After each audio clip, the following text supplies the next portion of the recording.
right. It's 6 o'clock.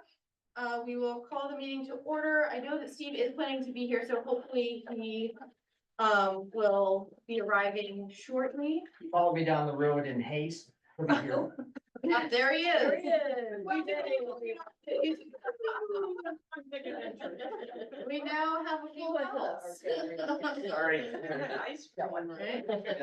Right. It is nice to see so many people in attendance today on a sunny Wednesday afternoon. First order of business is to accept the minutes of the June 18th regular meeting. Do I have a motion? So moved. Second. You missed an eight. I did. There, get around, but it doesn't matter. Where? But in my comment.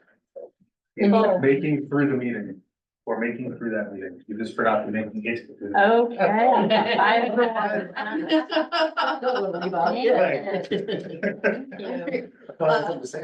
Yeah. All right, with that, correction, any further discussion? All those in favor? Aye. All right, visitor comments. Is there anybody here for something that is not currently on the agenda? Yes, Frank. I had a question on it. It looks like the town entered into an easement with Wendy Hamlin or Hamlin. Is it the same easement that we just voted on at the town meeting? But Wendy Hammett? Yes. Okay, yes. So, I mean, I'm in water on the bridge now, but it looks like this was executed in April. So do we execute this easement with them before we had a town vote on it? Want me to answer Yes, that? please.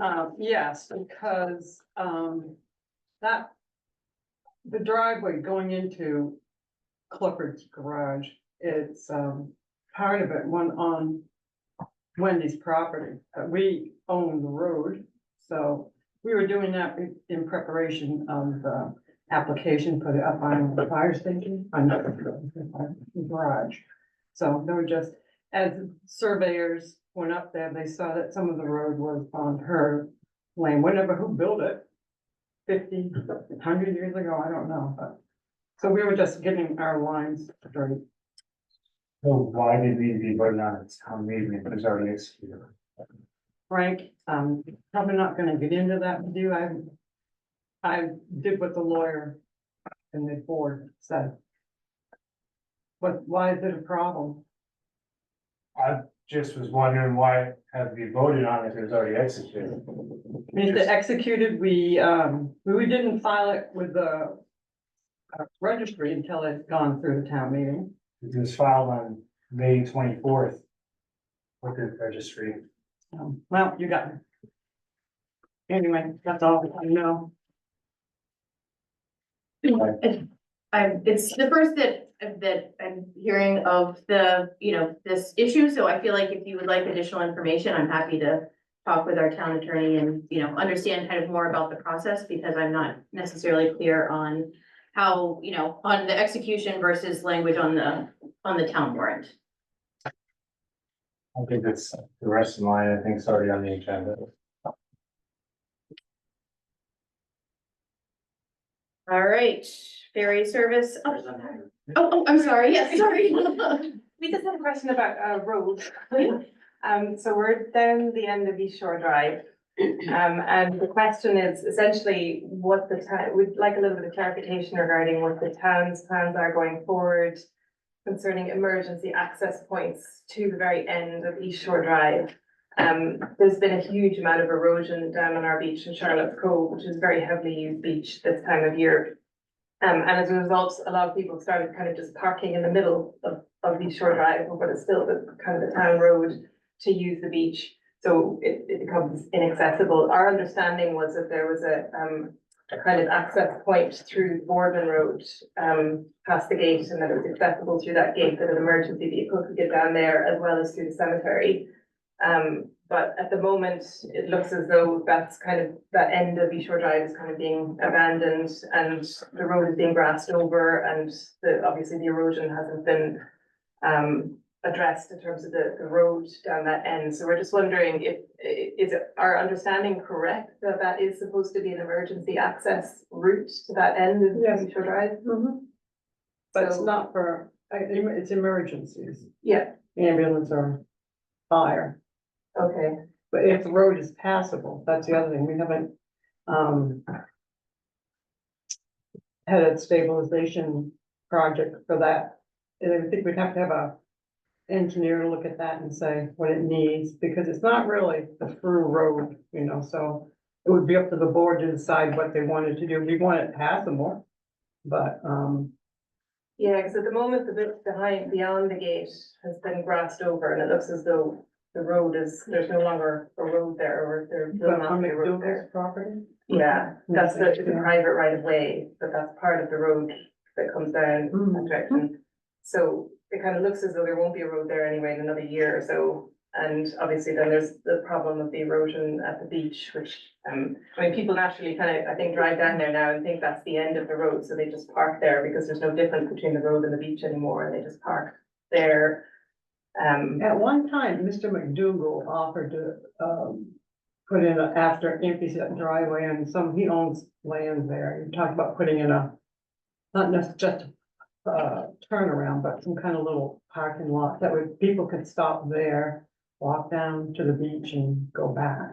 Yeah, there There's was, only a little spot to turn around. up Where's there. that? Where?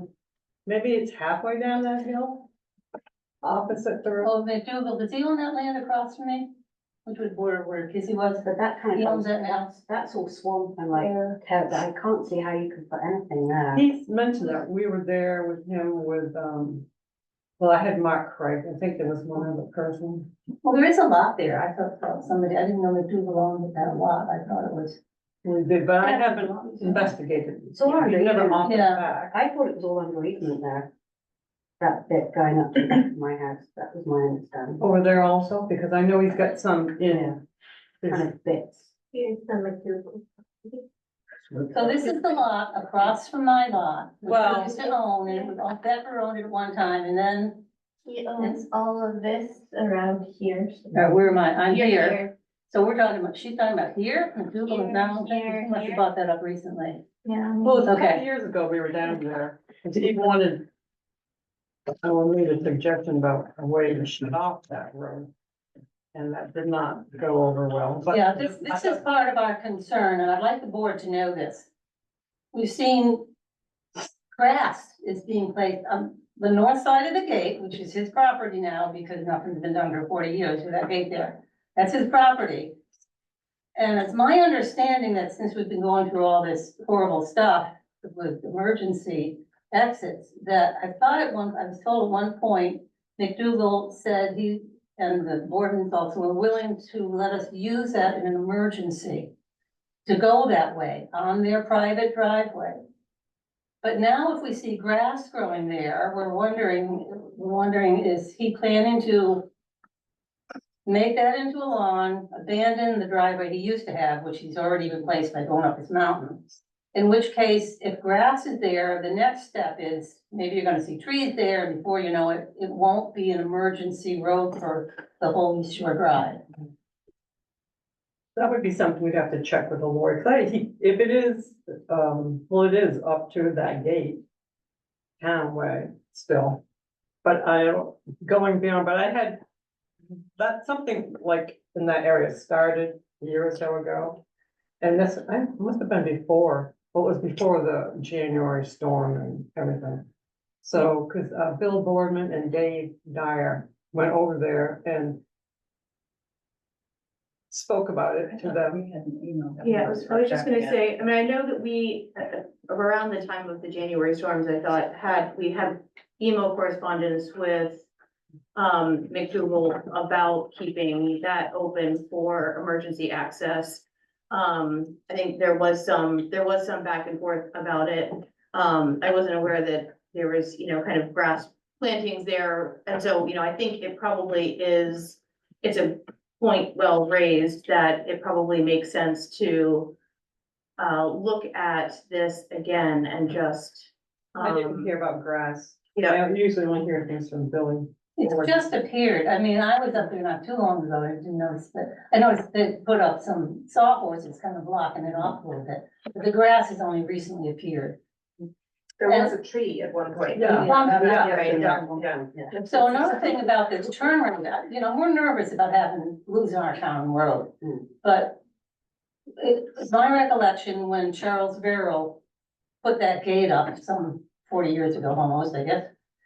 The town said, okay, if you're gonna put a gate here, you're gonna have to make a turnaround. And he did put a turnaround at the top of the hill. And I did want to bring that up tonight too, because that turnaround has not been tended to in a long, long time. And I don't know if it was Charles Verrill's responsibility to keep that turnaround up or if it was the town's. But it should be looked at. I mean, I went up there in the Jeep yesterday and I had to go back and forth just to back out with a little Jeep. I wouldn't want, you know, it'd be very difficult for an average sized car to turn around there. So that needs to be fixed up.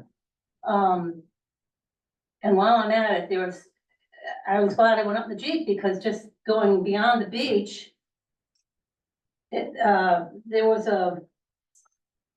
what was the platform, There's a big float a float. There was a float that washed up in one of these storms and it washed up on the north side of the beach. But now it's cutting into the road at the beach and, John Legier was down there the other day with me and he said he thought maybe somebody pulled this thing over and brought it up to the beach and hoping somebody would take it away. I don't know if the water has brought it up more now or not, but I could just barely get my tires, keep them on that road in order to go up the hill and turn around. And that should be removed right away. That should be taken out of the road. And I know that turnaround, going back to that, was, enhanced. I don't know how much it was before, but during my time, I think the selectmen wanted it or needed it for the snowplow contract, so the snowplow people would have a place to back around, you know. I don't know if people, They never plowed there. well, they did. You talked to Keith Fountain. They went down to Charlotte's Cove and up to Charlotte's. They used to plow there. And then I think they realized, you know, and the snowplow drivers refused to do it, I think, because it's just so dangerous. going Oh, it down hasn't there. been, well, we've been. But that's what I've been there started for that, 43 years. It's never been plowed to my knowledge. well, I didn't know they stopped at my place, but well, they used to. but anyway, any tourist and they're out there now. I mean, they'll go down there and I don't know if they're driving over this thing. I wouldn't want to do it on my tires, but somehow they must get up that hill and turn around, but. Or they just park in the middle. Or they park in the middle of the road, and like Debbie says, who's to say they're gonna take their kayaks and go out and, you know, Yeah. somebody has an emergency and this car is in the middle of the road. To our knowledge, EMS and public safety, that's a route for us still, that's to our knowledge, that's a route around. Yeah, and it was, of course, during the winter when the East Shore Drive was closed. But there was a lot of, back and forth about that with him and, So it sounds like it may be time, it would be nice to maybe send some public works folks out there now, particularly given the extra use to just sort of assess how things are being used, where things stand, and, you know, develop some recommendations about how we can improve the safety situation down there and have some additional kind of communication with McDougal about to reinforce the agreement on the emergency response. Go ahead, Frank, you bet. So you just say that turnaround disappeared at about the same time the tree appeared. Cause I was there, the tree was there, and the turnaround, I think, turned into vegetation.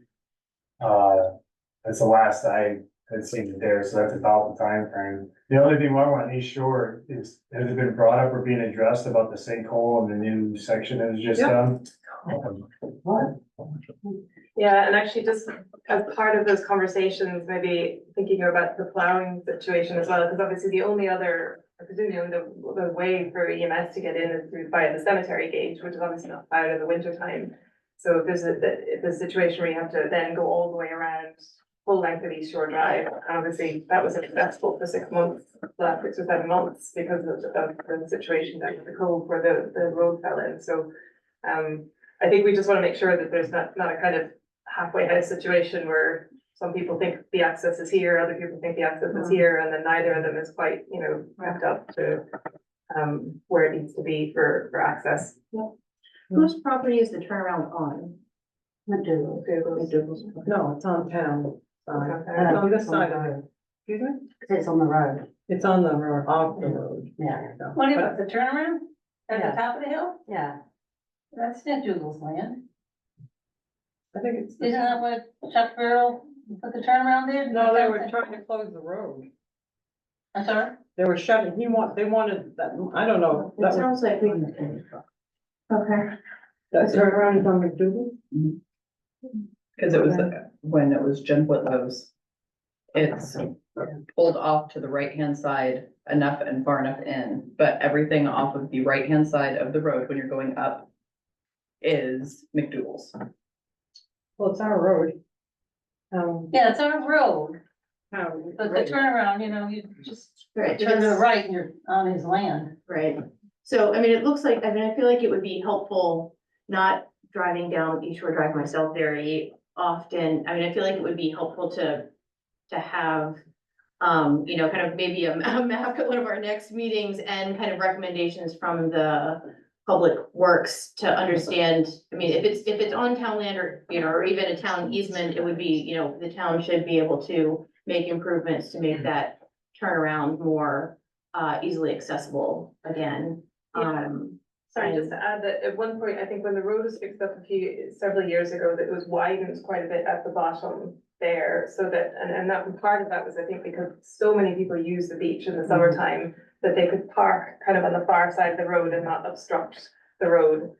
That's completely gone now. It's just all beach. The beach is literally just washed up onto the road completely. And so the only place to park is to kind of go down onto our land in kind of a gully, and it's easy to get stuck. So it might be just something to think about. Do we have a written agreement with them too on this? That we could, About the gate or about. well, just the whole, I'll see what we need to come up with something that's in writing, because, you know, 50 years of agreements have a tendency to change. See what He wrote us when it was, the winter time about using the roadway, and he was talking about his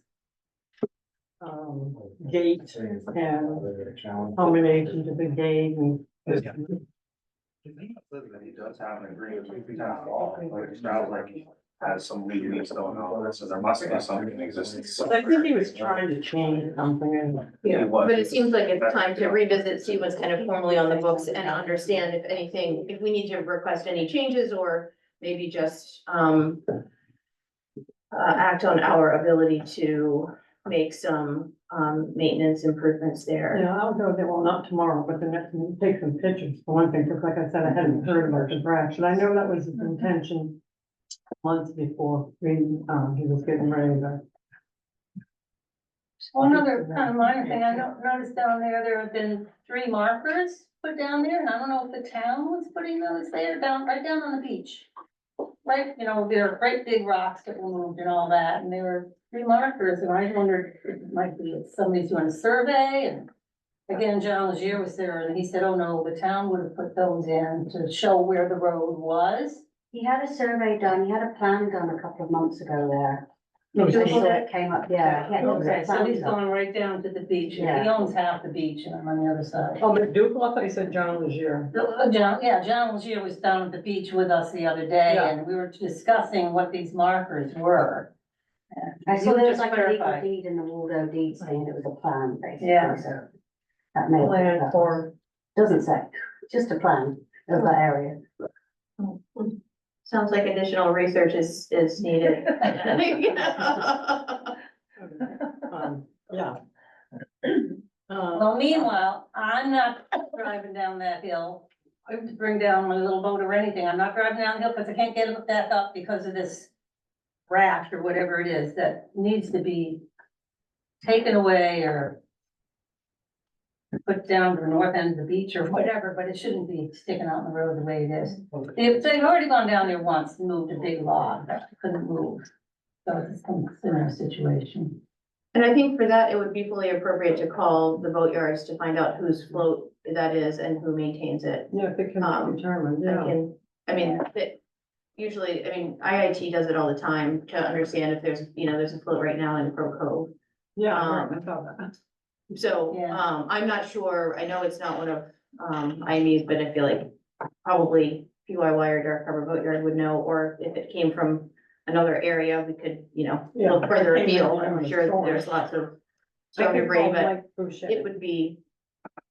it should be relatively easy with a few phone calls to hopefully try to learn a little bit more information.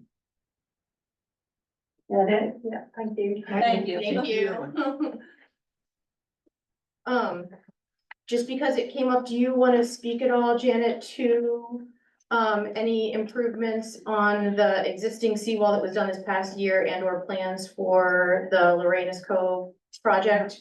They're coming, I think, next week to finish up and repair that hole in the top of the wall. And do some other little seedlings or something that they were, and replacing a culvert for Lars Nelson. And I had the, Gartley and Dorsey do a plan for repairing Lorena's Cove, which we'll try to, but, I will also put it out to bid and see. And then we did not budget enough money for replacing that. It's gonna be 175, 180,000 possibly.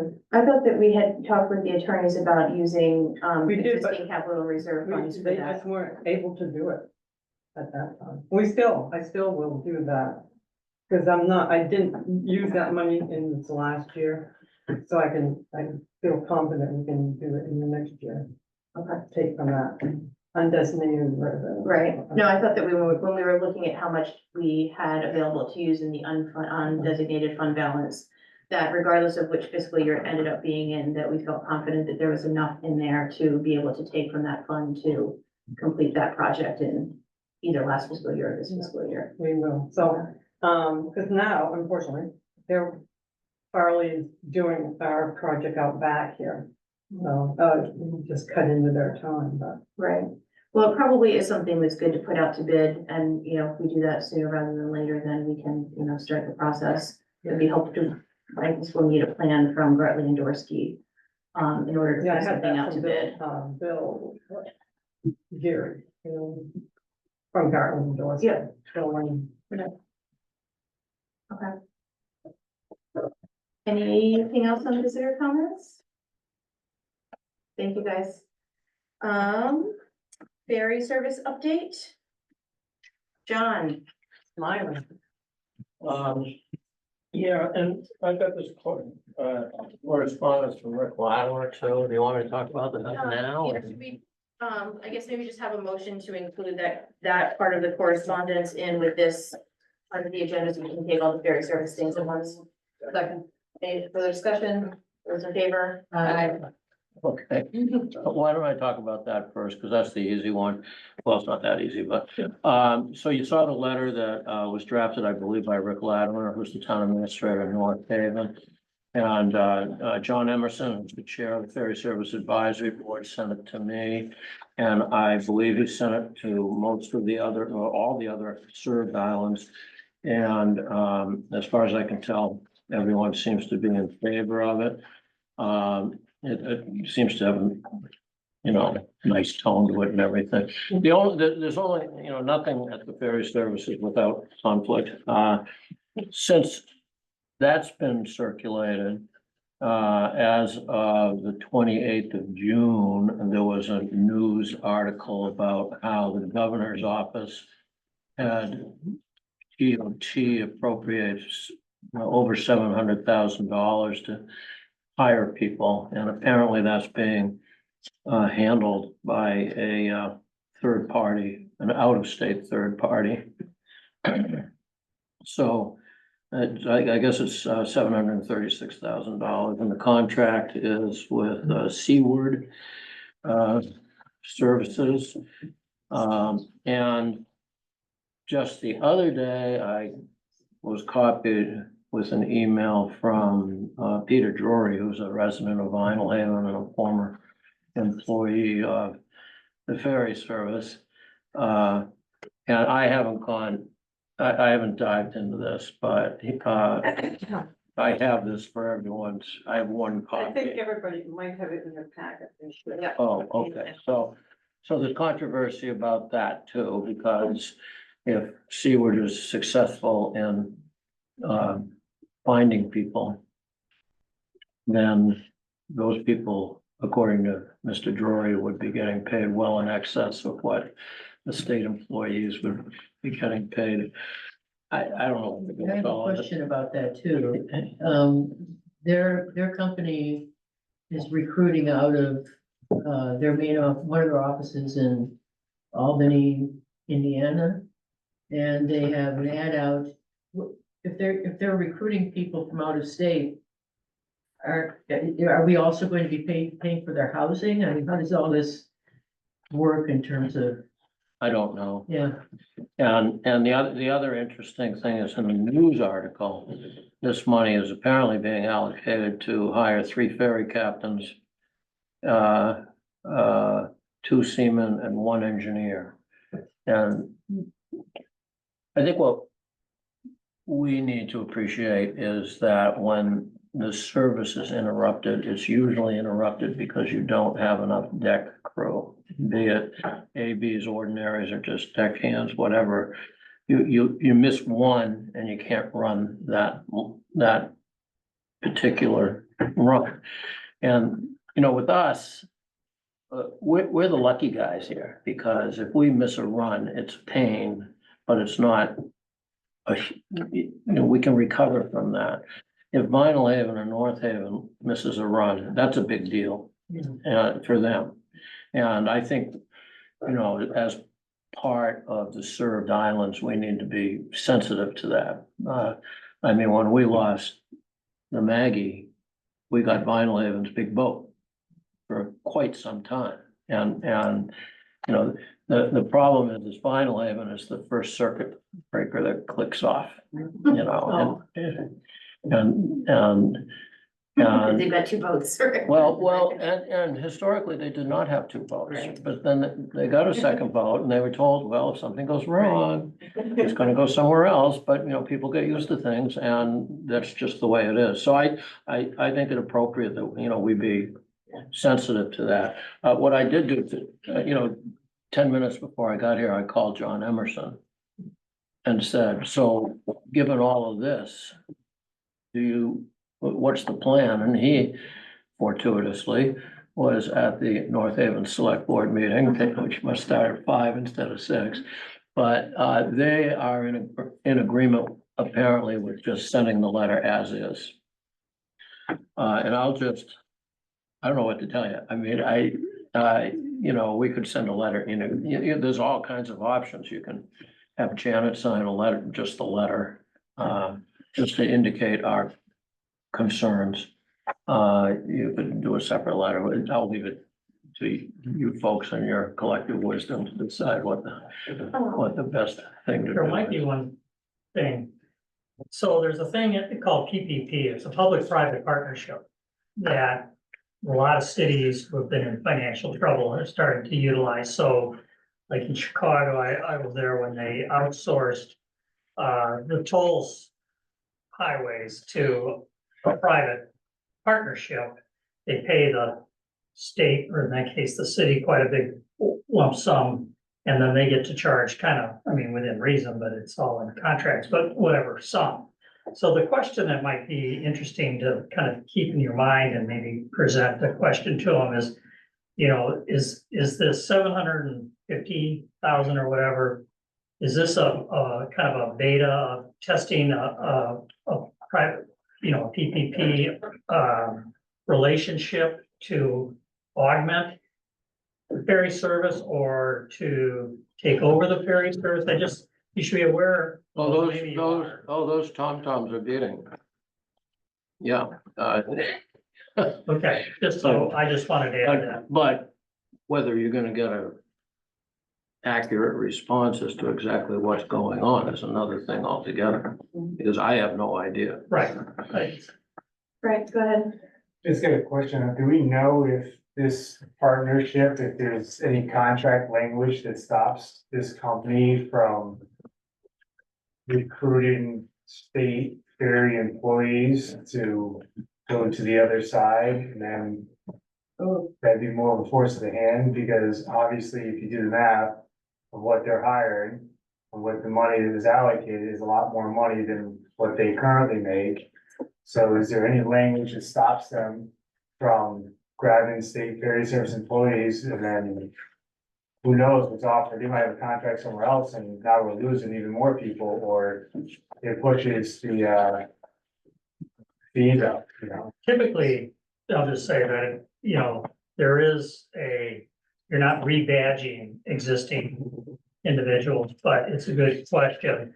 The other thing, though, the risk for the individual who shifts, if the contract doesn't continue, then the position may be filled by a local or whatever, and there's no position for them to come back to. So it's a little bit of a risk, but it's a good, Right, but you don't know, you don't see it in the contract. right. Well, since I feel like the town doesn't has very little control over the contracts that DOT is signing and entering, I feel like one, I guess, suggestion that I might be inclined to make on this draft letter is something like, you know, in the second to last paragraph, it says, as governor, we are hopeful you can do two things. First, direct your senior staff to find a solution to the pay problem. And I guess I would add in an equitable way to retain existing staff and attract new members to the team, so that at least we can go on record as saying that, you know, we support, I mean, I think here we're asking for more money to go to support the ferry service. So in some ways, they're doing that, but I think what we want, I mean, what feels important to underscore is that that be done in a way that is fair and equitable for the people who are already making the ferry service run now. Yep. Yep. I don't know about going back and asking him to change his letter, because this is the one from North Haven, right? Or is this the one that we're doing? Well, this is the one that's being used, this was the one that was drafted by Rick Latimer of North Haven, and is being used as kind of the guiding light, but it doesn't have to be exactly the See it as a same. template, yeah. Exactly. I was gonna say, like, I have no problem signing that one, and then, but in addition to making sure that we send our own, that does fully hit those points of making sure that. I think it'd be best deciding what you want to say and just doing one, because Yeah. that would just create some ambiguity, I think, that would make Yeah, people wonder. not sent to, but probably write this to match what we wanna say. And Do send they it one want line. everybody, we will each sign the The letter, letter, they want everybody to sign this one. but they'll accept, But it's a draft. Right, right. So. Well, I think if you added a little language, like Shay suggested, and either had Janet sign it or all you folks sign it, and send it to John Emerson, they'd be fine. Right, it would just say, if Islesborough's select board also wanted to make sure that we emphasize fair and equitable, compensation be prioritized for retaining existing staff and attracting, much needed new talent to the service.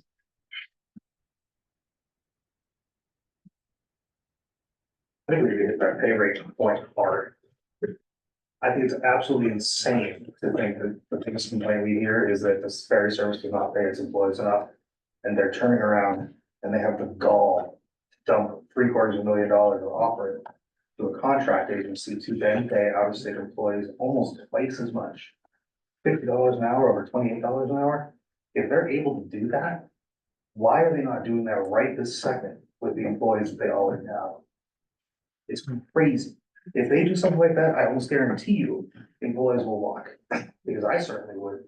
If I had been in a job dedicated like that for years, and then found out that the same company that said we can't afford to pay you more, turned around and said, we've got $750,000 to hire to an out-of-state staffing agency to pay someone doing your same job nearly twice, is like unbearably infuriating for me. And I don't know how to get that point through better. I don't know if $49.50 an hour is the competitive rate for this position in other places. And if that's the case, clearly the state can pay it. They're willing to. And I don't know how to drive that point home harder. Well, I think the line after that that says that the rate, that the 49.50 an hour, that this rate is more than what we're even paying the captain. It's like, it, Right. But don't get too mad yet, because I haven't done the analysis and I don't know if you're comparing apples to apples or apples to oranges. I mean, state employees also have a pension. They have health benefits, and I don't know. And I don't, 2%. I just, It's not, I feel like what we can say, I mean, again, is not the ones doing the hiring ourselves. I mean, I feel like we can reinforce what feels important to us for them to consider. To me, that feels extremely important. If they double the hourly rate of an employee, and what's gonna happen to our ferry, the ticket price, it's already going up to, probably gonna go up to 37 a ride. To John's point, I talked to one of the able-bodied seamen about this, and they wanted to take a job with the ferry service, not because the pay was great, but because of the benefits. So back to your point that, you know, we really talk about. I'm not arguing one way or another. It's just, before I say something, I like to Right. know We need more what the facts are. Right. You know, I feel like the facts that we have in that email certainly raise questions and concerns, but I don't feel like we have enough information to make a detailed complaint or concern other. Correct. Yeah, I mean, personally, it's just like John said, I haven't gone through and done the math myself, because it's not my role to be in. But if it's getting published on NPR and it's a public news article that's circulating, they must have some answer to this, right? They must have some way to back up what they're doing. I'd like to know what that rationale is. Just, I just said, they're not hiring for this position, but the OS, we're back in on the boat. I'm gonna guess the state's minimum wage must be $15 now, or I've gone close to it.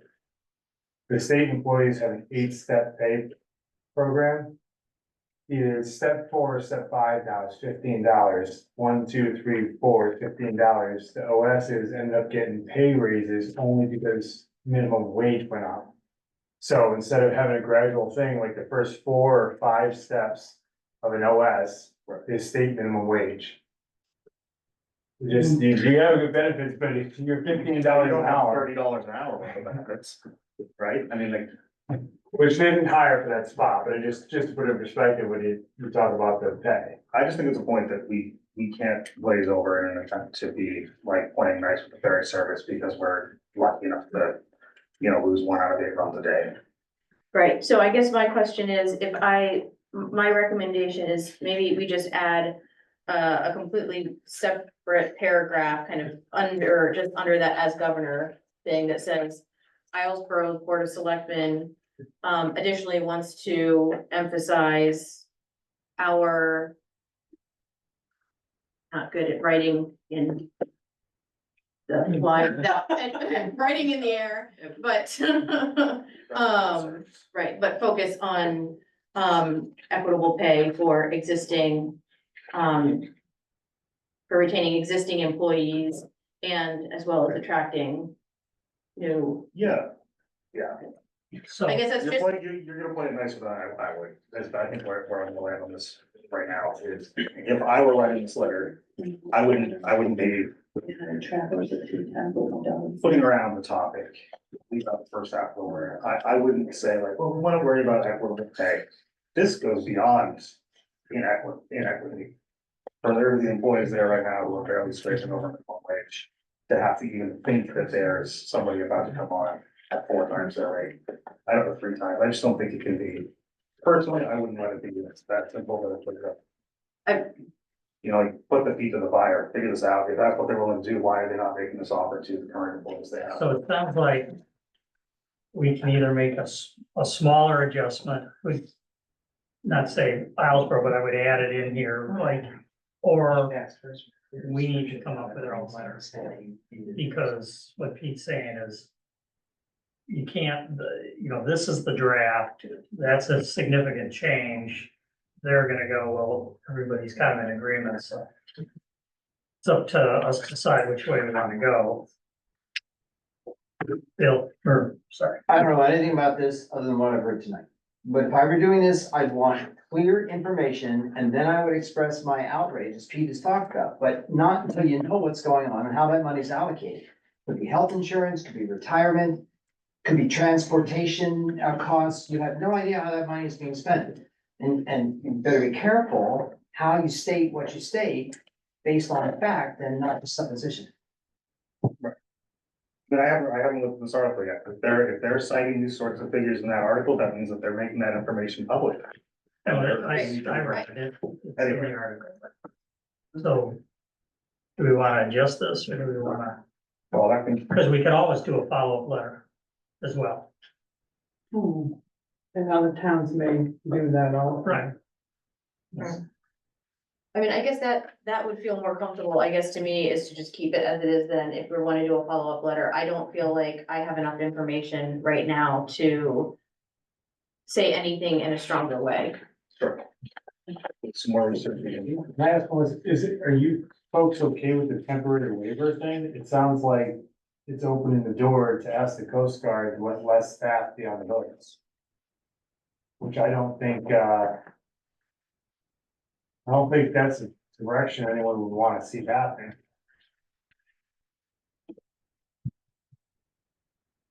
Now, I don't necessarily know the need by temporary waivers. The only thing that I can grab from that would be a waiver to have less staff.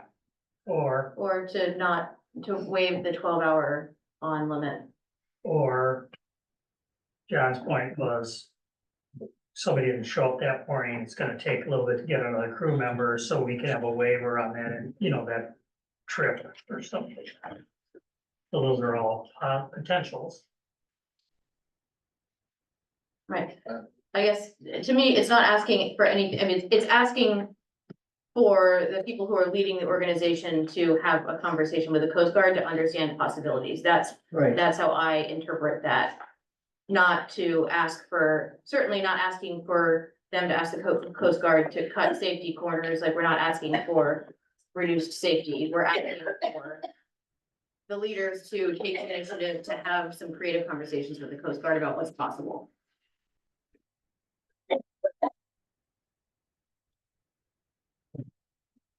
Can I make a motion? Yes, please.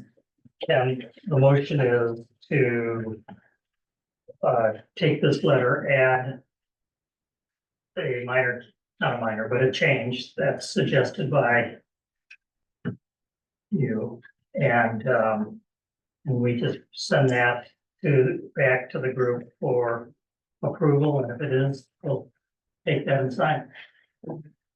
So that's my motion. And hope that we get more information and we could do a follow-up. Yeah, If it I turns out that we can substantiate what you're talking about, Pete, then I'm right with you. It's insulting to our, the Yeah. crew members that we know these people.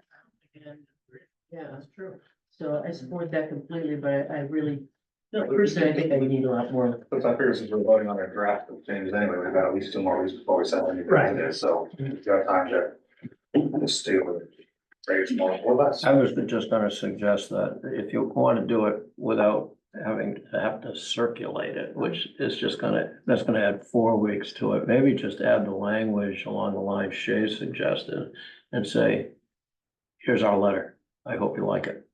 That's, sorry, that's all. Someone, I think, raised the idea that we would send it to them and say, does this meet with your approval? And then Right. set the clock back to 0, which would be kind of time consuming. Right, so just to clarify, not sending it back to the group that asked us to sign this, but to just submit our altered letter to Governor Mills. Or you could send it via John Emerson, so it's open and, Yeah. so he sees what, Right, we're not asking Well- everybody else to amend there. exactly. So is that your motion? That's my motion. Second. Any further discussion? All those in favor? Aye. So do you guys feel like you have enough information to amend the letter and then for you to sign it? With, Rick Ladner and ask if we should just send a little paragraph or, a couple of sentences and tell him where we'd like it to go. No, I feel like we should, we should edit it, have you sign it and send We it. didn't send it in Word, so I've got the Word perfectly, so I've got the contact, and I can retype it. But if he, it sounds like he wanted everybody to sign it, so I don't know how to, I guess he could send me after he, I think we could retype it and add what we wanna add, and then sign it after we've retyped it with the different information. And I'll send it ask to him him. if that will work. I think I can get it to you by word. I mean, I printed it out, so I'm not sitting at my computer, but I'm pretty sure I can send you a Word document that has. well, I don't mind calling him on next Monday Sure. Okay, and see what he says. I don't really understand how everybody can sign, unless he's just going to, I don't know. I don't either. Okay. Well, that was the easy one. Okay, Okay, so. Oh, boy. Oh, really? Yeah, well, Steve, we're here, but I last met with you folks on the 5th of June after receiving the new plans. And I wrote Bill Geary and Bill Pulver, COO of DOT, and Executive Director, Ministry of Ferry Service, on the 10th with the questions that you folks wanted me to present to them, which was basically, is this what we're dealing with here? Basically, the concept of a center lane and 2 outside lanes as opposed to an open deck concept. And did the ferry service, this ferry survey that we did, was that provided to Gilbert and Associates, who's doing the design work? Did they take it into account? What role did it play? How did we get to where we are now, apparently? And that kind of stuff. And so I ended up having a Zoom meeting, which was arranged for by Bill Geary on the 26th of June. And at that meeting was Bill Geary, John Gilbert of Gilbert and Associates, who I think is the principal, a woman by the name of Karen, which is Karyn Cox, who my takeaway is she's the one who's doing all the work. And Mackenzie Kersbergen, Kersbergen, just for help. And she's the lady at DOT that basically does, kind of oversees all the big capital expenditures. And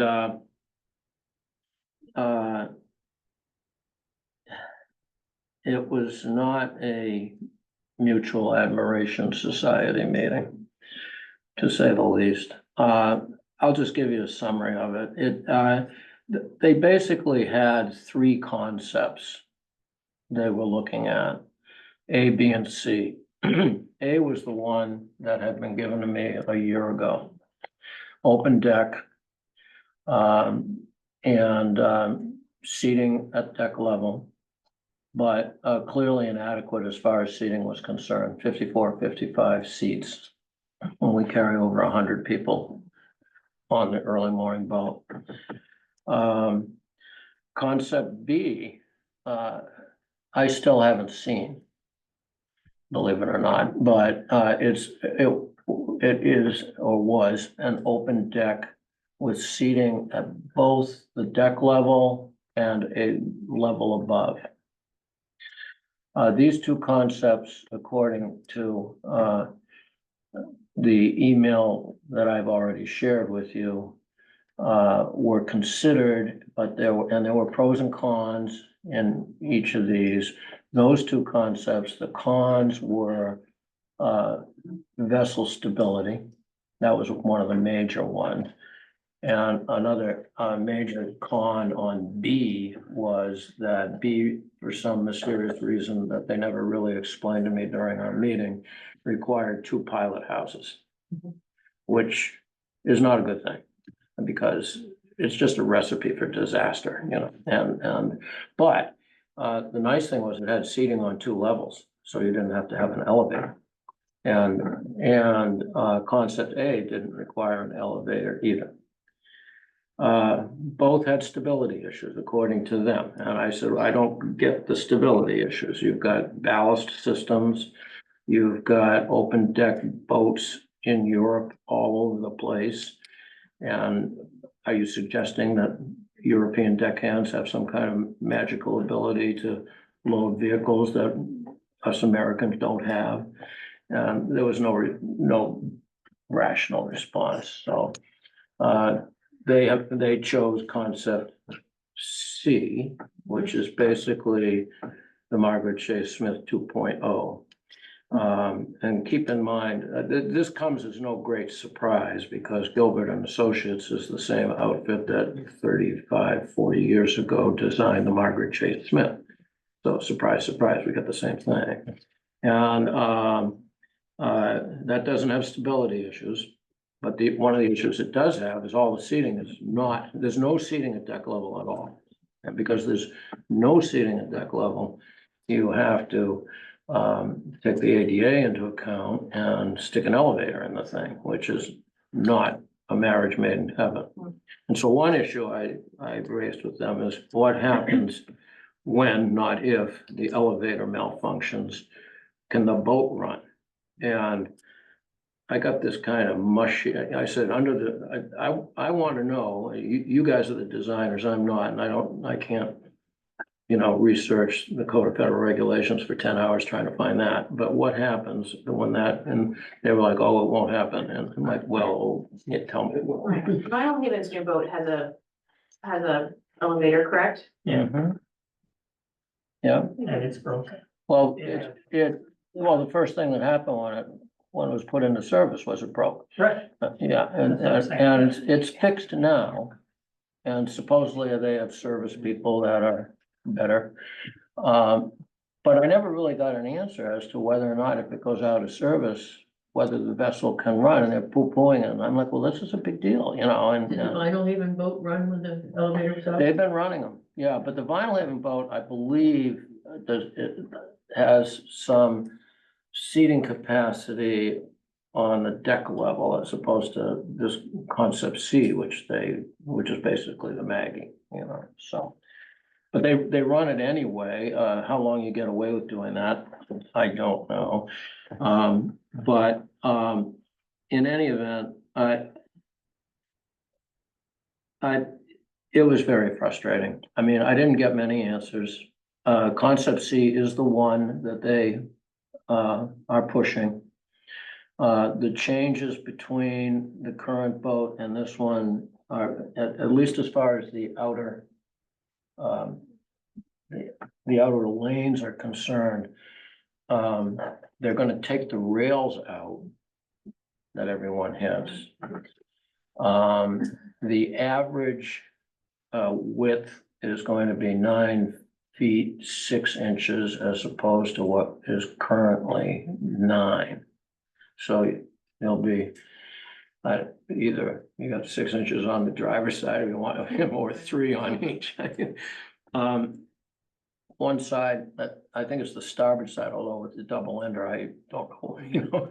But the side that has the elevator will have a couple of narrowing points because it has to bulge out a little to make it work. And I got the distinct issue that Mr. Gilbert really did not want to be at the meeting, did not want to hear what I had to say, and wasn't very interested in making any changes whatsoever.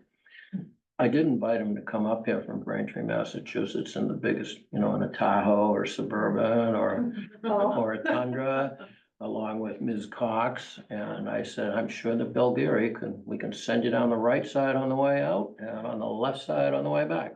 But he did not seem to want to do that. And I raised some other issues too that are concerns of mine, like fire suppression and things like that. But I literally did not get any answers at all. And so I think what we're looking at is those designs that I presented to you at the last meeting. And they can't change the width. We're stuck at 40 because it depends and kind of standardized Main State Ferry Service stuff there.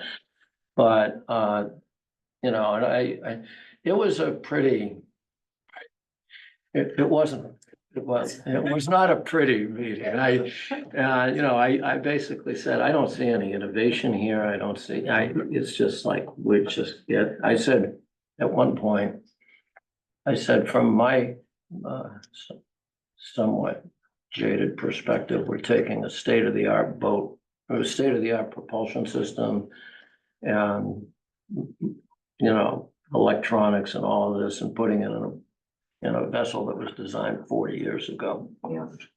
Which he didn't really like hearing. So is there anything else that you, I mean, is there anything that you need from us right now, or is it? No, no, other than to tell you that this has become so frustrating for me that I think it might be time for you folks to look for someone else to do this. Because you know, on top of a myriad of other things, including the tariff and the resident rate and the senior citizen rate and the commuter rate and the unfunded pension liability. And now this, I mean, to tell us, or to tell basically us a year ago that they were building boat A, and then to tell us a month ago that, oh, it's not A, it's C, is just, this is just getting to be way too frustrating for me. So I think I am going to, Can I ask you to hold that letter of resignation for just, we've got two members of the public that want. Is the boat still gonna be electric? yeah, you folks weren't here at the last meeting, but I said one way to look at this is when we did the ferry survey, the three big takeaways were alternate power, either hybrid electric or electric, double-ended, so it didn't have to turn around. But the biggest one, frankly, from the survey was have an open deck. 55% of the respondents wanted an open deck configuration. But as I said at the last meeting, you know, if you want to try to put a little burnish on all of this, hey, we got 2 out of 3. And when you're dealing with who we're dealing with. Yeah. Exactly. So I guess, a couple things. Any concerns, I know you said something about fire suppression I've heard around is with the complications of electric vehicles and how more prevalent, right? We're running into that. And don't we have the support of the amount of centerline vehicles that are left behind on every trip and how long they're waiting? Don't we have that support to say that it needs to be open-ended or longer or something? Because of those folks, that's just increasing the prices for everyone the longer it sits there. Both valid points. The fire suppression thing, and there's actually a ferry service in Norway that will not take EVs at all. And the real problem, and I brought this up months ago. The way I see it is, that's not a great solution for people who have EVs. So, I mean, but the problem with EVs is when they do light up on fire, which was vehicles is not all that often, but the fire is below, it's not above. And the current fire suppression systems are all above. And the concern I had was that coupled with access to the vehicle. And I raised this at the meeting too, because if you're gonna fight a fire, wouldn't you rather do it on an open deck where you can get to the vehicle rather than one that's crammed in the port side or the starboard side that you can't get It's it? below people sitting? beg your pardon? There's Oh, there's yeah, people, no, like, there's right, people, you got light. yeah, all that stuff. And another thing is just looking to the future, sooner or later. Don't know, aside, you like to think not, but if, when there is a fire on a ferry, the Coast Guard will probably come up with a set of requirements for fire suppression that will require us to refit the thing at considerable cost. And so that's a wonderful thing to try to avoid, but, you know, but, anyway. The only last thing I'll say is I'd be happy to try to help out and be an alternate if. I mean, You can be more than the alternate. I just put it out there. Has Dave been, keeping involved? Yeah, no, I've been keeping Gabe involved and, yeah, no, we're all up to speed on it, you know, but I'll just tell you, I kind of, you know, I feel like, well, I think I may have told some of you this before, it's kind of like you're trying to change the course of an aircraft carrier with a 13-foot whaler and a 35 horsepower motor, you know? And that, it ain't easy, and I just don't know what to tell you, and I just feel like I'm beating my head against a brick wall, so. I am thinking that maybe I've done about as much as I can. And I'm happy to talk to you individually about that, but, the next, ferry service meeting is on the 18th of July. I suppose I can go to that, but He wants to be relieved immediately. I need some relief. Yeah. So, and I just, this new boat thing is so frustrating. I don't know what to tell you. No, well, I mean, fully appreciate that and more appreciate all of the effort that you have put in for us over the years. I mean, honestly, we couldn't have had a better advocate, so. Yeah. Well, if- thank you. That's very, very kind of you. Are you really leaving out?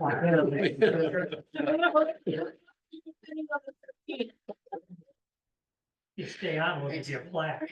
Yeah. Maggie, I see your. Good. Am I, You, Am I you on? can hear you. I'm clapping too, John. Thank you, Maggie. You've done such a great job and you've been so dedicated and I'm sitting here going, no, I Yeah, understand. We haven't seen it in writing yet, though, so. Okay, Well, there we go. well, I mean, I don't want to do anything precipitous and I don't want to do anything that will interfere with what needs to be done, you know, No, yeah, but. heard and appreciated, and I know if you want to walk away, that you will do so in a way that ensures a smooth transition, so. Right. Okay, so, I don't think you need any motions. That's where we're at. Okay. And I did communicate to both Bill Pulver and Bill Geary my reaction to the meeting with Mr. Gilbert. So they're well aware of at least where I am on that. So anyway, that's where we're at. And what I would suggest, you know, at some point, keep in mind where we are procedurally, because at the last meeting, we were like, where did this come from?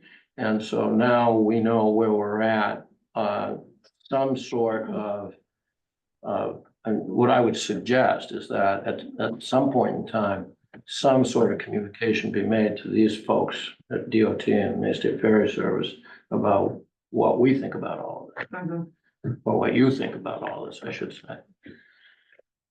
So, but I don't think that needs to be done in the next 2 weeks. So, thank you.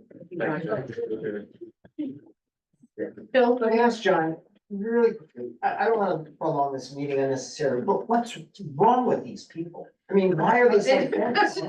Well, That's a long. Okay, never mind. Forget it. But Perfectly appropriate. Question. Okay, uh, skip it. I take it. Where you wanna relive another 8 to 5 town meeting? Okay, thank you. Thanks, guys. Thanks, John. Thank you, John. I'm wondering if we should make a motion to go out of order and let the energy price guys go, because they've been very patient sitting there. And so, That's a good. Is that a good motion? yes. Second, all those in favor? Aye. You're up. Thank you guys so much. Thank you. I mean, I'm very sorry for all of you too, but yeah, I may not be able to make it to every single of the meetings, but I got you guys. Okay, so I'll try to make this kind of short. So I'm Cressica Brazier, I'm on the Energy Committee. So this is the last week of the Department of Energy's Rural Energy Prize year. 1 year ago, the Energy Committee on the behalf of the town, won the $100,000 phase one prize. And next Friday, we're going to be, submitting our report to be eligible for the $200,000 phase two prize. So we've been living phase two for the past year. We're gonna report on it and hopefully win some money for it.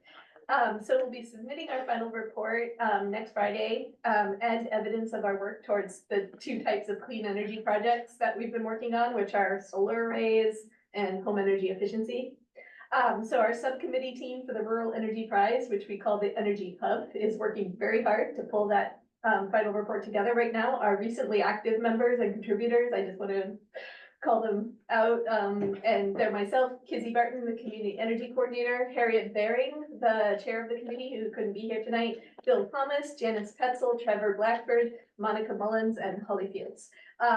So the most important part of our submission is going to be what the prize competition calls a letter of commitment from the community leadership to verify that we've been engaging with the community and the town of Islesboro like we claim we are doing. So today I'd like to ask the select board for this letter of support for our prize submission next week. And as you can see, it takes the form of a letter of commitment that we've drafted and shared with you now. It might seem strange to say that you're stating a commitment to a town committee that already serves at the pleasure of the select board.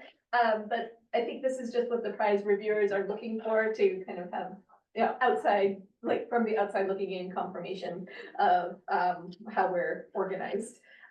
So I also hope we've worded it in a way that we're asking you for your commitment to continue to support our activities as we work towards a community solar array proposal on Islesboro, and that we're not asking for a commitment to any specific project or action at this time. So the letter is intended to demonstrate that we've kept the select board informed of activities we've been doing for the prize, usually through our monthly reports, which I'll catch you up on soon, I promise, after this final report. So there's like three main activities reflected in this letter. The first one is old. It's the community outreach we've been doing in the form of home energy assessments and surveys to kind of get the community together around some sort of solar project as well. Number two was our initial interaction with a microgrid developer, which would help us start to plan out a resilience hub, at least in the town center, if not for all of Islesboro. And we presented that a month ago to you.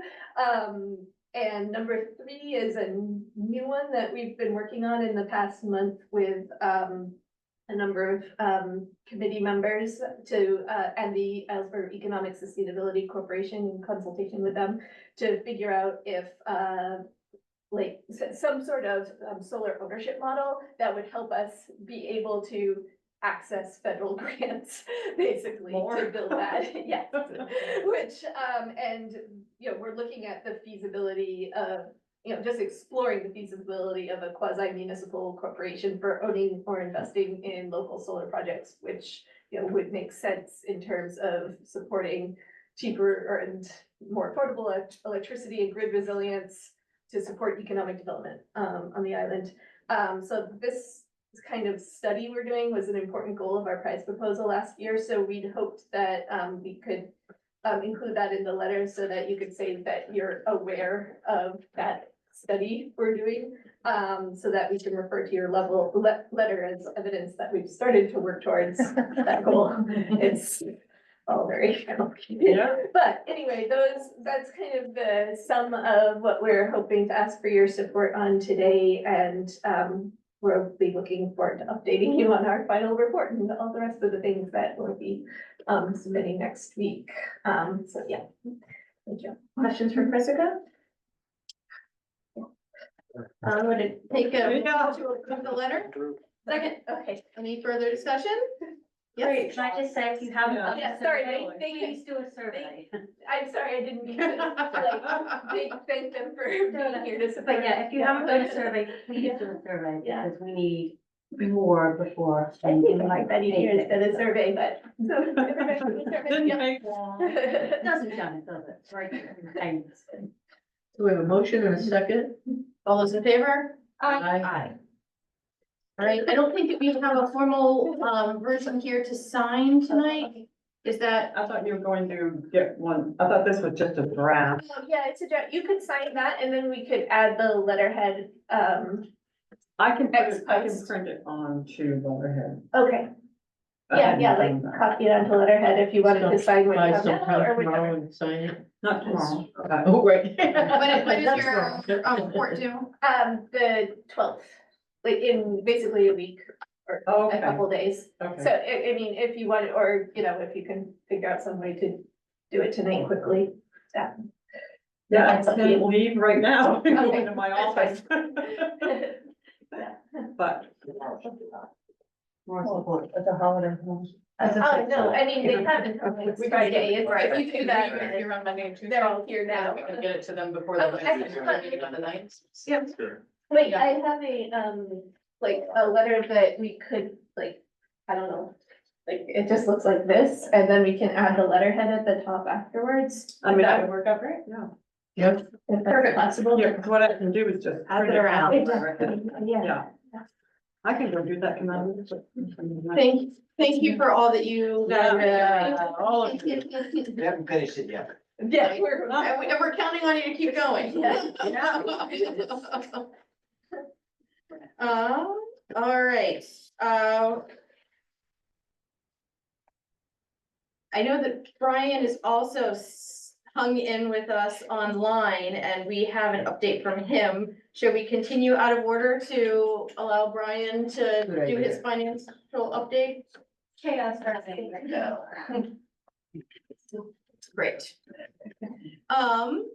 Brian, I know we received a memo from you in our packet, which all had really exciting and good news for the town as far as our financial management. So it sounds like you have been busy in your first couple of months on the job. And yeah, take it away if you have additional things that you want to report.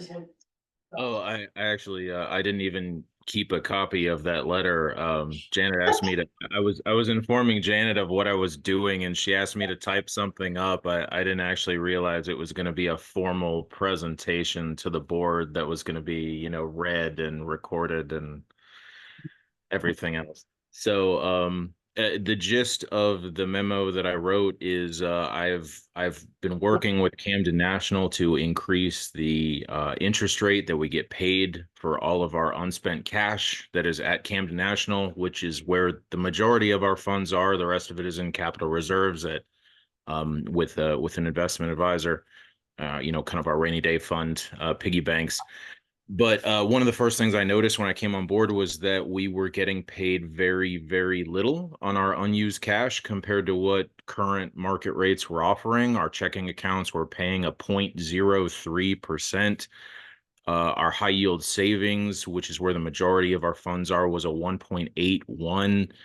And I mean, current market rates are just so much higher than that. So I will spend a long time working with Camden National to negotiate higher rates based on the funds we have, kind of the funds we expect later on. And then as well, they were very excited about all of the bond proceeds and grant proceeds that we'll be receiving for the municipal building project. So they did agree to increase all of the interest rate on all of our bank accounts to 4%, which based on where some of them were is just a huge increase to the monthly interest income. Yeah, no, that's fantastic. Thank you very much for all of your hard work. Absolutely. Right, right.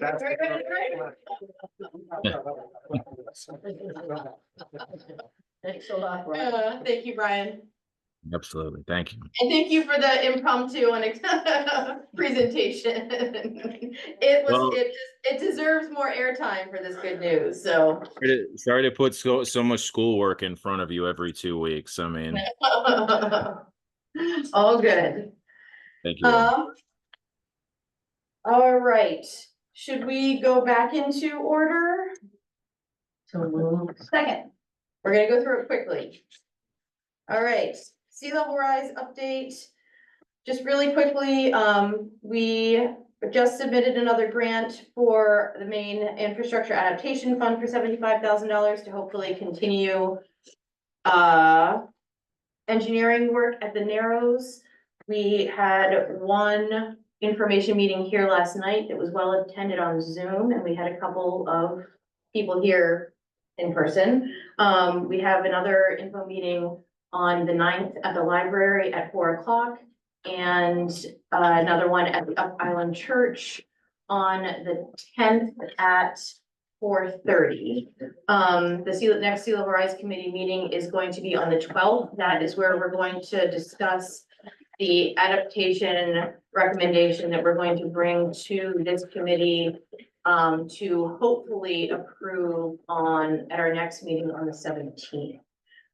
So I probably will circulate a memo to you all ahead of our meeting with a lot of information about kind of that recommendation and why it's being made, but, and I'm happy to meet anytime with people that are looking for additional information ahead of that meeting on the 17th. It is very likely that the recommendation is going to be kind of a phased approach that will include raising the road and making major improvements to the revetments, the rock walls on the south and middle sections.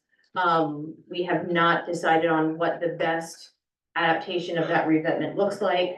The price tag for doing both of those in phase one is anywhere between $3 and $4.5 million. Some of the considerations that we're looking at are, you know, how any of the alternatives may be more fundable via grants based on their characteristics. Phase two would be a longer term bridge solution. That solution would be closer to like a $23 million solution. So we're right. So that's why we want to take a phased approach, because we recognize that we're seeing immediate issues now with the seawall that we need to address.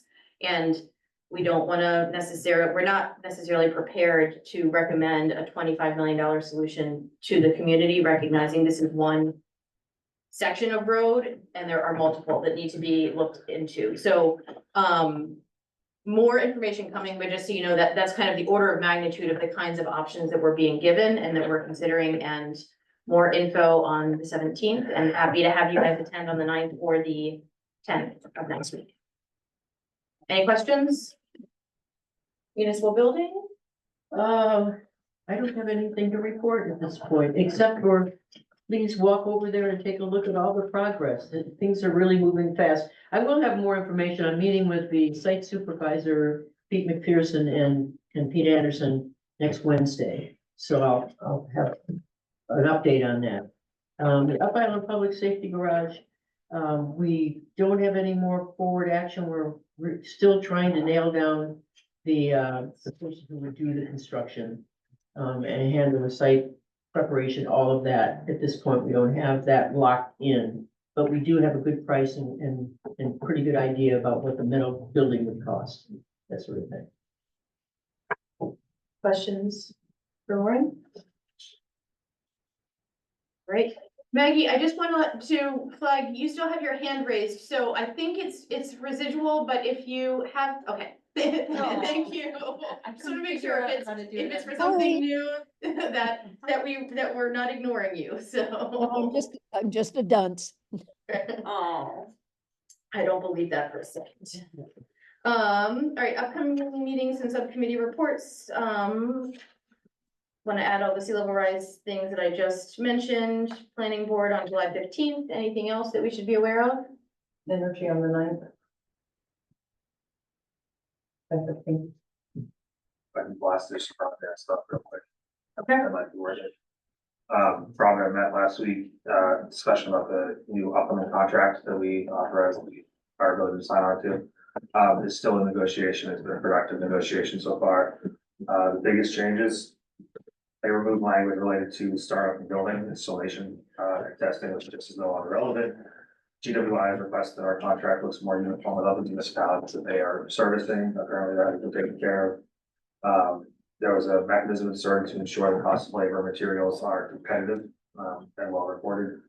Simplified invoicing for Tina. We've asked for a reduced bandwidth fee, and it sounds like they're gonna give us about 15% decrease in cost for 10,000 in savings. There's been some insurance limits discussed. We've asked for increased umbrella coverage in case of incidents or problems. If GWI gets sold within the time frame, we have an option to opt out with no fee. If we decide that the purchase of GWI does no longer work for us, just whatever they're offering is happening. The item seems left to work on is that GWI can authorize whoever they want to perform work, but we can still request info about the potential contractors.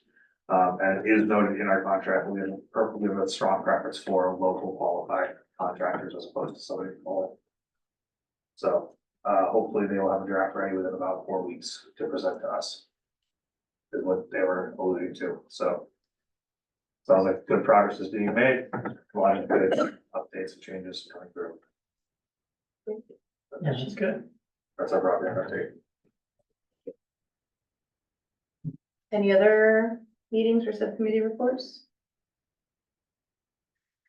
All right, town managers report. Janet, we've already done Brian's while you were doing the thing. Oh, I know, I mean, doing the we thing. got a rowdy round of applause. Yes, he's amazing. Let me give his applause now Yeah. too.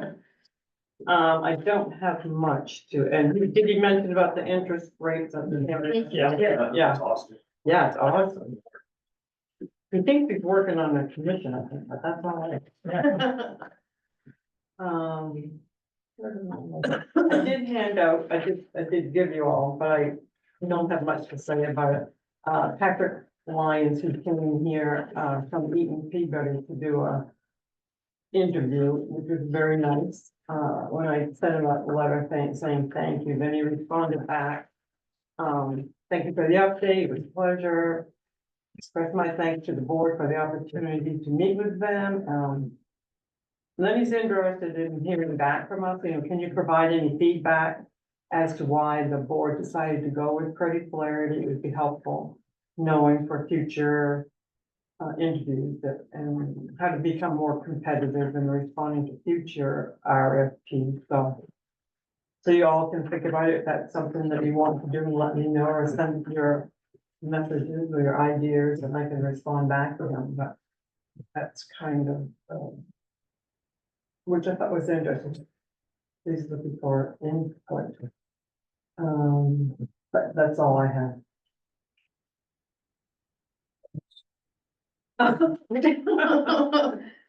One comment, I'll give you comments, but I think we're all kind of. Well, yeah. Ready to roll. Right. Melissa? Yeah, no, I mean, We're done coughing. I would say that he deserves a response. I'm happy to draft something. Sure. I mean, I don't have anything necessarily specific, other than say, I think he would have been that he would have, we all felt confident that he would have served us well, and, should we have the opportunity to work together in the future, we think that, he would be a good, legal counsel, so, like I said, I'm not drafting language right now. Yeah. Now I have been, but I'm happy to draft something for you to send. Sure, that'd be great.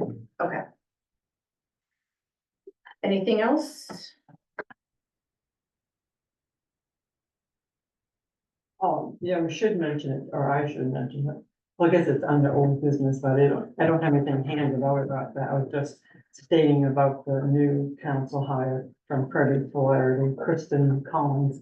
I don't think she's on the line, but, I think that would be great. We're already working her. Great. So, under correspondence, I also do, want to recognize the letter that we got from Frank over the weekend. So, It's not necessarily on the agenda tonight because I feel like this is the first time that the select board has been made aware kind of the situation. In reading it, certainly understand your frustration and it sounds, and you're anxious to find resolution to get connected to broadband. I feel like, I personally feel like I need to do some additional research to understand the issue before we have a thorough conversation about it. And so I know Janet has reached out to Mark Bowen. Bo, I don't know why I want to call him Bowen, Mark Bauer, to help provide some background information on and context from the town perspective, just to help get up to speed. So I don't know if there's anything additional you want to bring up now, but it would be my preference, to talk with Mark and then, as you suggested, find a time, place that is, appropriate to make sure that we can have a thorough conversation to find the best path forward. Yeah, the only thing I'd ask is that if any part of that's gonna be discussed in a public meeting, that I'm made aware of it ahead of time. Kind of the last thing that I sent, I did get to read minutes afterwards about it that had to do with broadband, but I didn't even know it was gonna be discussed. And then I didn't really receive anything feedback wise. The best I can get is what was in minutes. So, that part will actually put us back down to the lower part of the section, but I agree, that's why what I wrote was I felt was more appropriate in a different setting. Yeah, okay, great, thank you. Since you're here, I wanted to acknowledge it and make sure that we, at least understood sort of that we are moving forward.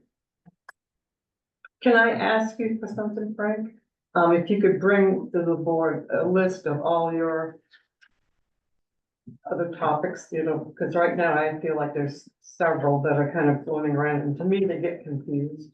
So if you could give us a bullet, I don't want a lot of explanation, because we've got a lot of that explanation already, but just kind of list them out. On that topic, or are you saying just? You have several issues going on, correct? At least 2, 3 that I know of. But I just would like them, so we know which one you want addressed. I know you're about the broadband, but there's several issues about that, I'm sure. Okay. You understand what I'm asking for? Yes. Okay, thanks. Anything else under correspondence? All right, we have dealt with old business, we have dealt with new business, we have no other business. Next up, let's approve warrant number 26A from FY 24 and number 1 for FY 25. I do have one piece. Oh, I'm sorry. Sorry. All right, we're rolling the train back. Go ahead, Steve. Sorry, well, I don't wanna roll the train back, but we all talked the last meeting about coming up with kind of a lessons learned survey to go out to the residents in order to give them the opportunity to talk about the town meeting and, what they felt about it, what they think we should do to maybe improve it or whatever. So I came up with 20 some questions. These are just, a draft, but I didn't know how many copies or whatever, but I can distribute this out. I brought, a flash drive if you guys, we wanna send it out digitally. But the idea is, I think we ought to look, if everybody agrees, we can look at the questions and then get it to Tina where she can put together, the survey and get it out, because lessons learned, it's now 3 or 4 weeks later, it's getting old. And, the faster we get it out, I think we'll get, luckily, I think some of the fury is dissipated a little, or, the 8 to 5, time, but I think it's just an idea to, then we can gather the information back, discuss it, and, the things that come back, if it's not pertain to select board to school board, we can pass that information on or whatever. So. So what do I do with this? I mean, Do you want suggestions for additions or changes, or do you just, yeah, I mean, this is certainly not, here, I'll just pass it all down. It's certain. Thank you, Wonder Janet. I don't care about the authorship, because it's really like, do these questions make sense? Did I miss something that's really important? I just think we should get that just looked at. I just put, dot, give you space, but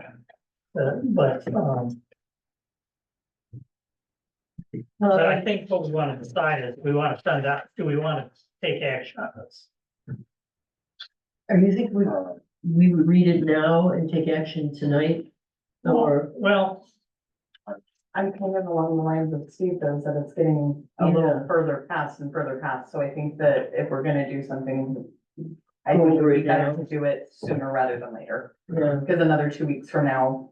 yeah, I wasn't thinking of bringing it to our next meeting, but I was wondering if we could send our comments to, to you. And, Sure. I mean, if you move have my forward email, with it. so in the next few days, let's say by next Monday or Tuesday, if you wanna give me input, I'll put those in, either change the verbiage or add verbiage. And then I'll get it to Janet early next week and we'll get it out. Are you thinking that it's gonna be yes, no questions? Some are open-ended, some are closed. I mean, Okay. it's really, some are, is there anything we can do to improve it? Well, that could be a no or yes. Or it could be, well, I got 13 things to give you, so. Right. Okay, awesome. I actually put in the header, and maybe the most important thing is look at the intro to see, if somebody wants to fill out 2 or 3 of them, they can do that. I mean, a lot of times people see a lot of questions, they're like, I'm not doing that. So the idea is, if you have if they have something that's kind of hot on their mind and they only want to fill out 1 or all that they can. Yeah. So if you want to change anything on the intro, it's fine with me. Is this something you could send out electronically so that? I sure can. Yeah. Perfect. I know, do I have everybody's, I guess it's on Janet, things it's sent me, so, Well, first thing, last thing, that town also. oh, good, all right, And I'll get it out. Survey Monkey, were we thinking of yeah. yeah, and then Tina said she hasn't done one, I guess you didn't connect with her this afternoon, did you? No, I was gonna just surprise her. Oh. Not before broadband bills, but, she actually didn't do it, someone did it. And I don't know who it was for some other, you, Melissa, oh my gosh, Congratulations. yeah, congratulations. Maybe else can make a survey with it. Thank you, Steve. Yeah. Appreciate your help moving this forward. Good. Should we have a respond by date, that way we can help get it pushed forward faster? I'm not saying that we're, okay, this is a very self-reflective conversation. If you guys don't tell me a date that I have to have this done by, I won't do it. Monday? Wednesday? What, like 2 days from now? 3 days from now? Okay. It's Wednesday. Monday. But the next 2 days don't count because Right. they're holidays. In my world, they don't count. I won't turn on my computer and I won't do this. Can I have We to? could do 2 holidays in one if we would ever do a 4th of July parade on the 4th of July, but. Which I would protest. Wednesday. Wednesday. Wednesday, the 10th? And then we'll have it out by Friday, the 12th? Sounds good. Fantastic. Cause yeah, we're really. Steve, I know where you live. We're gonna get. Nobody else is gonna be paying attention to doing surveys until then anyway. It's actually best to send a survey out on Tuesday, Wednesday, or Thursday, not Monday or Friday. So if we get it done, we should hold it for a couple more days, because people are apt to respond on midweek on Friday. We'd there. like results before this next town meeting coming up, which may be, I don't know, but Yeah, I guess we'll just set it out, but yeah. Have we set a date? We, I don't know, do you have the, all right, we'll talk about that. We're not setting the date, it will be the school telling us Oh. when, as soon as they're. No, I put it to their lawyer. What? nothing this time. Right. Right, no, I mean, well, When you get the recording, you'll hear, yeah, you'll learn a lot from that video. so. It'll be good. Well, I do think that that's something that we're gonna have to talk about and maybe come to the next meeting with, because my understanding is that because of who approves the warrants, that in order to have a special town meeting, we will need, as a board, we will need to approve them getting published and all of that. So my current understanding, not that it is set in stone, but that the school board is hoping that they might be prepared to have a special town meeting on August 1st.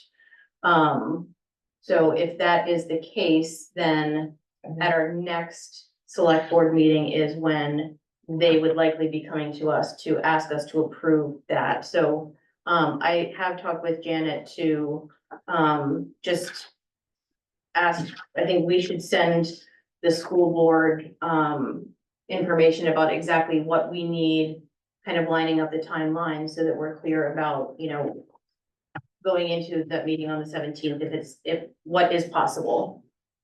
In terms of notification, public notice, all. Right. Yeah. So working backward. Yeah, but you need to know that date, so it's like a Yeah. catch-22. Well, we can also tell them that if we need a minimum of 7 days of it public, public notice, we have to have at least 7 days. Because some of them are saying 5, some of them are saying 3, So, one of the attorneys said 5.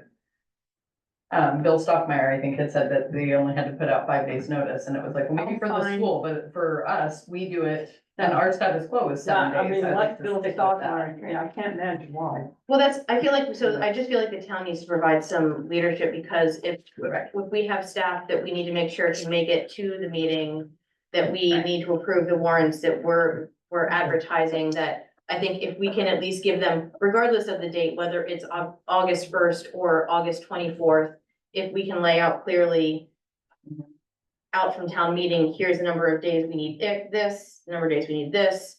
And that way, I think it'll just be really clear in communicating, so. Cause I think they're planning on having. Carrie's at the 26th, is their first meeting that they're getting together,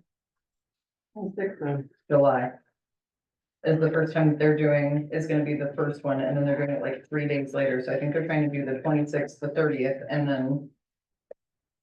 That won't work for. I know. Can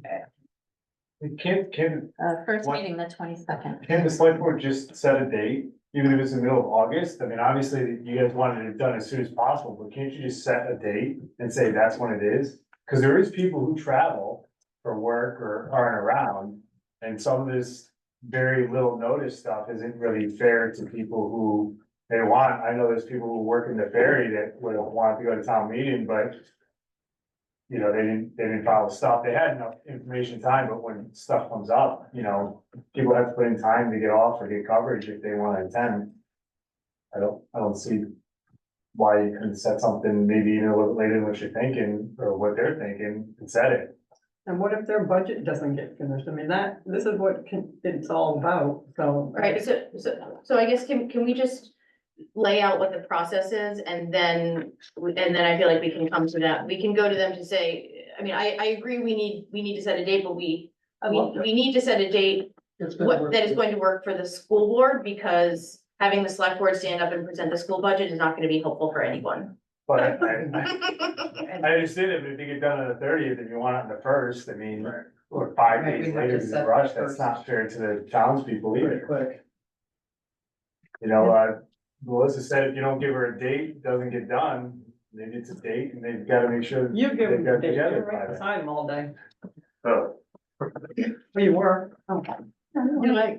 I think going back to what we landed on just a few minutes ago, laying out what you need, Janet, in terms of the timelines. Yeah, I'm going And to then- go and see. And then we can get a date, they can set a date, but they know it's gotta be done within these timeframes. Yeah. I'm sorry, I didn't hear or was able to watch the meeting last week.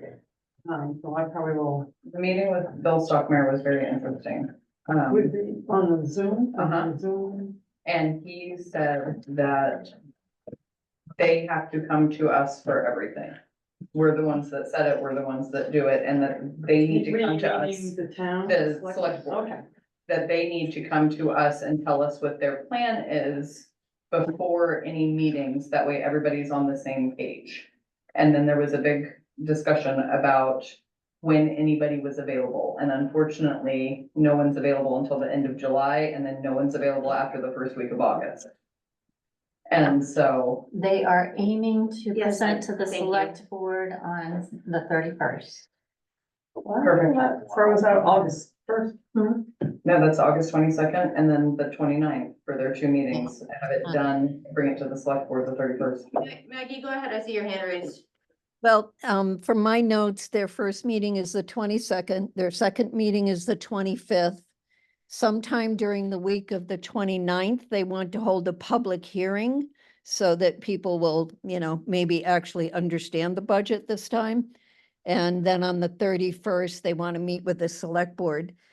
This is just one woman's opinion, but I found Bill Stockmeyer's explanations pretty confusing, so, I think that it might behoove the select board to talk to the town lawyer about this whole situation. Basically, what he said was, it's up to the select board to decide how to word the warrant for this. And it's very confusing. So, my suggestion would be get a second opinion from the town lawyer. But basically, he put it all in the select board's lap. It's up to you to set the date. It's up to you to decide how the warrant is going to be worded. So it seems pretty tricky, but.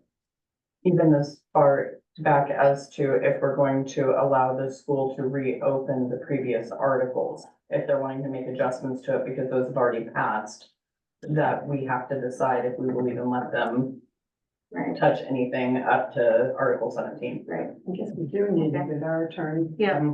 Well, I'm happy to try to get a meeting with Kristen sometime next week. Yeah. Um, We bring this one too. so we Yeah, but can we can send try to her. get some additional I think I information. was gonna send her Tina's notes or minutes from the agenda, from the town meeting warrant. Okay, you said the next the next school board meeting is the 22nd. 22nd. Okay, 22nd. And They that's, haven't set it yet. okay. That's a Monday? I'm supposed to, yeah, That's what. I'm supposed to They were hear from, aiming for I'm that. supposed to hear from Connie on the 17th on what day they'll be able to do it. Okay, Wow. sounds good. That's the last email that I have for it. Any other business before we get to the business of approving the warrant? All right. We have warrant 26A and warrant number 1. Do I have a motion? So moved. Second. Any further discussions? All those in favor? Aye. Aye. Although actually, as I'm saying that, I see warrant number, It's one, he didn't separate it like FY 24 FY 25. oh, I see, yep, no, it's all combined, it's, the heading is different than it's presented on the agenda. That was my confusion. Right, here you go. Appointments, we have Susan West to the Housing Committee and Trevor Blackbird to the Municipal Broadband Committee. Do I have a motion to approve these 2 appointments? Second. Any discussion? All those in favor? Aye. Chair comments, no comments tonight. Thank you all for hanging in for we've got a lot to discuss, I feel like, in this meeting and the next few coming up, so thanks for hanging in. Lauren? No comments. Pete? Stay safe, sweetie. Melissa? 10 fingers, 10 toes. Make sure you count them out before and after firing. That's fine. Steve, get the last word. Have a great 4th. Oh, wait, but first, before everyone disappears, make sure that you actually sign your name on this, please. Okay. All right, motion to adjourn? So moved. Second. Aye. Aye. I. Bye, Maggie. Hi, thank you. Okay, so. Nobody soon. Wait, it's